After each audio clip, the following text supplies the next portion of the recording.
I am certain that you have heard someone at some point tell you that you should make a wig your own. That is the mantra of an experienced wig wearer. Sometimes, or most of the time, wigs are not perfect for us out of the box.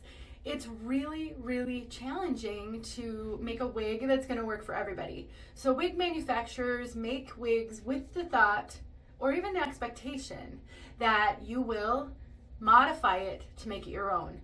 That could be as simple as throwing a headband on, styling up the wig so that you're more comfortable in it. Headbands are one of my favorite ways to do that because they're so easy. You don't have to have styling skill, and they can do an awful lot for reducing poof and volume when you find a wig overwhelming. But they can also mean taking scissors, a thinning razor, and trimming up, thinning, cutting bangs in, and really modifying the wig. Today, we're going to work on this wig with this thinning razor. My name is Denise. I'm also known as Hey Wig Sister on Instagram and Facebook. This is Renee of Paris, Brit.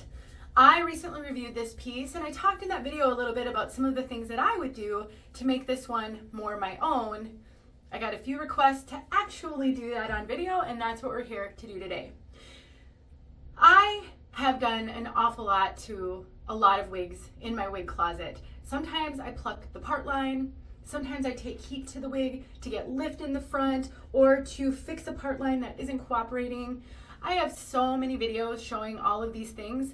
I call them Tip Tuesday videos. I usually put them out on Tuesdays, and I'll put a few videos in the description that I think could be helpful to you of things that I think have to be done often to wigs. Another thing I think a lot of wigs need, especially wigs with bangs, is the bangs to be trimmed. Most times the bangs are left long to fit a wide variety of forehead measurements. And I have a video showing how this little thinning razor can make a huge difference in your wig journey. You don't have to have skill. You don't even have to have a steady hand. And that's what we're gonna do today. Not trimming the bangs necessarily because they're really fine on this one, but I don't love the flippies on the sides. I think they're a bit too much, and I really think it's gonna be easy to remedy. I will link this thinning razor in the description box below. One of the things I recommend, it does come with some razor blade replacements, and they're basically, you just slide it right out, just like that. I recommend getting more because, and you can just buy some extra refills. The reason for that is because synthetic fibers are really dull up razors and scissors quickly, and so you want to make sure that you've got a sharp razor when you're going to be working on a wig. One of the ways to know if the razor is getting too dull is if it doesn't pass through the hair like butter, but rather you have to saw at it. So this is a brand new razor, I just put it in, and I should just be able to pass right through it just like butter. I shouldn't have to saw at the hair at all. If it's getting to the point where you feel as though you're having to do this or press really hard, that's your cue to replace that razor blade. Another thing I recommend is practicing with a cheap wig. If you don't have any, head over to Amazon and purchase yourself a cheap synthetic. Who cares what it looks like? It's a practice wig, and you can practice your technique on trimming bangs, for example, or if you want to cut in some face framing layers or trim up the sides like I'm doing on here. Practicing will give you a lot more confidence. Now, for me, this piece has just got too many flippies.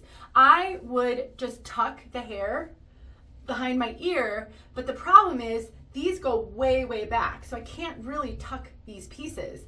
And I'm not sure how much I'm going to need to cut off to be happy with it, so I'm just gonna kind of go slow. I may not even do this whole thing on this video because I don't want to ruin the wig, but I also won't wear it like it is, so I want to make it wearable.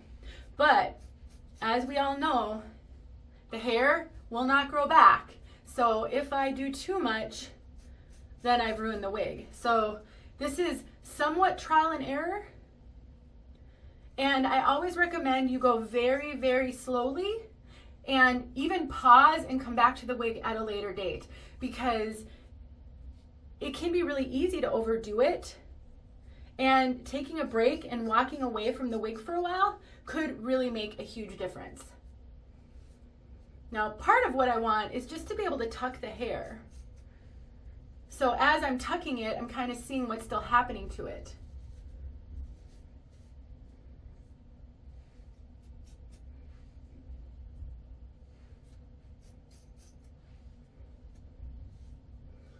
Because another trick of what we're doing is it's pretty heavy hair on top. So if I cut all of this off completely, it might look kind of lopsided.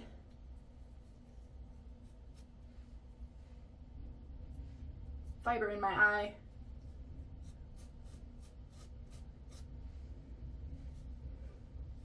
Just looking in the mirror behind my camera here, because it's really hard to see what I'm doing in the camera.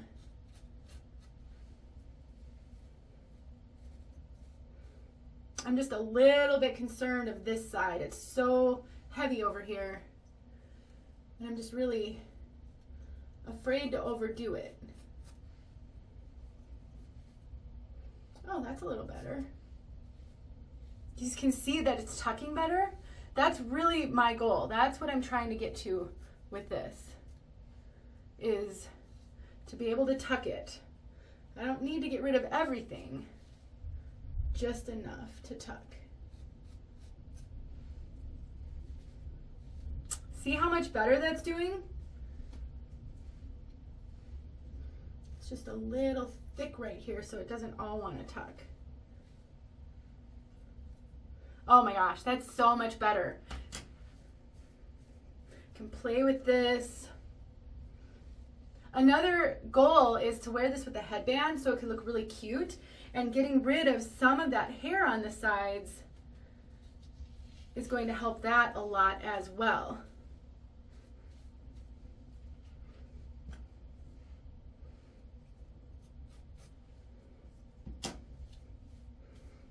I could see this being really cute using some Jon Renau Peace Out cream or other styling cream to really bring out the layers in this. I mean, you guys, this looks so much better already.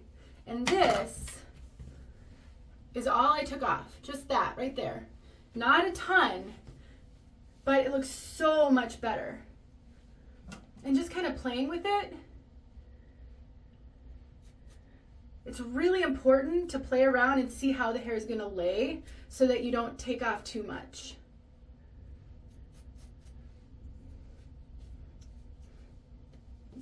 I mean, I think this turned out so cute. And you saw I did it all real time. It didn't take a long time at all. That's why I love the thinning razor and why I talk about it in so many videos, because most of us do not have the skill to use a straight scissors. And I know many of you have arthritis or issues with your hands and joints, and trying to be steady with a scissors is just not going to happen. And I've talked to stylists. This is a viable way to trim up hair. I know some of you have told me that that's how your stylist cuts in face framing layers. I just recently went to a local stylist. She actually sells wigs now, and she custom cut a wig on my head, and to put in the face framing layers, she used a razor. So I've gotten comments in the past where people have said, you'll cause split ends by using a razor.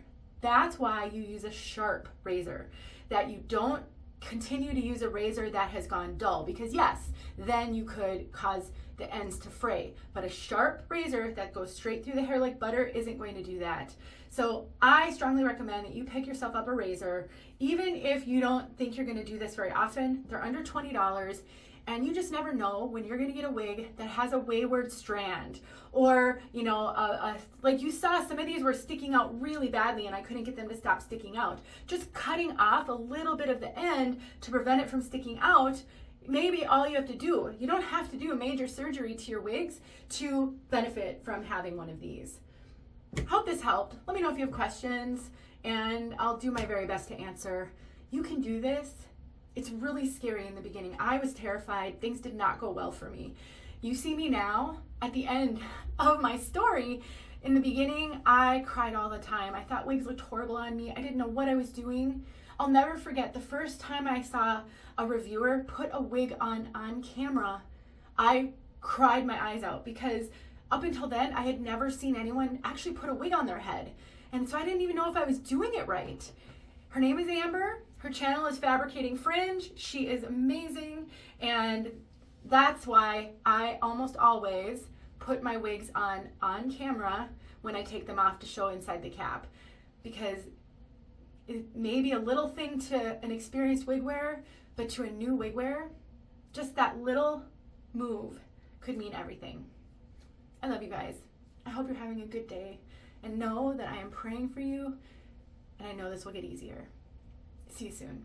Hey friends, thanks so much for watching. Here are a few videos I think you might enjoy. Go ahead and click on one and watch.